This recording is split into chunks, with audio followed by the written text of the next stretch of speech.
السلام علیکم د خان کلیک چینل مینوالو. نن زموږ ویډیو د زیباګل په باره کې ده چې داسې ویل کېږي د هغې یو ویډیو لیک شوې ده، خو دغه خبر او ویډیو څومره حقیقت لري نن یې در سره همدلته شریکوم چې تاسو یې پخپله وګورئ او تاسو ته اندازه وشي. خو د تاسو نه یو هیله لرم چې دا ویډیو خامخا تر اخره وګورئ، نو تاسو به په ټول حقیقت باندې پوه شئ. دوستانو، پرون مې یو ویډیو د نظر نه تیره شوه چې واقعا ډیره زیاته بېهوده ویډیو وه او ورسره لیکل شوي وو چې دا د زیباګل ویډیو ده او غلطه ویډیو یې راغلی ده. ما ځکه بهتره وګڼله چې دلته تاسو سره هغه ویډیو هم شریکه کړم، نو تاسو را سره په همدې ویډیو کې څه حصې کتلی شئ.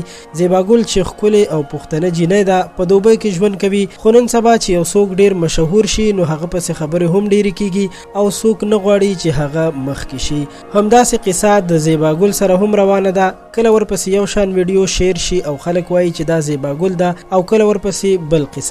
خو د افسوس خبره ده چې خلک بغیر د تحقیق نه ویډیوګانې شیر کوي او د خلکو عزتونو سره لوبې کوي. د دغه ویډیو د کتلو نه پس موږ ته ښکاره دا خبر معلومه شوه چې دغه زیباګل نه ده او هسې هغې پسې الزام تړل کیږي. تاسو ته به هم دا معلومه وي چې الزامونه تړل څومره لویه ګناه ده. دا زه په یقین سره وایم چې نه خو دغه ویډیو د زیباګل ده او نه هغې څه داسې کارونه کړي دي، ځکه که موږ په ټیک ټاک باندې هم وګورو نو د هغې څه داسې بېهوده ویډیو مخې ته نه ده راغلي. نو بالکل دا هسې پروپیګنډې شروع دي چې هغې پسې کیږي. نو د داسې خبرو او پروپیګنډو نه ځانونه ساتل پکار دي، ځکه چې په دې سره د بل انسان زړه هم ماتېدلی شي.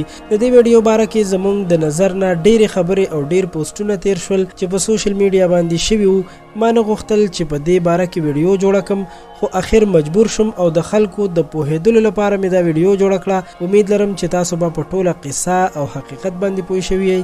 زموږ چینل خان کلیک در سره هم سبسکرایب کړئ چې په آینده کې زموږ راتلونکي ویډیوګانې تاسو ته په وخت ورسي. تر بیا د لوی الله په امان.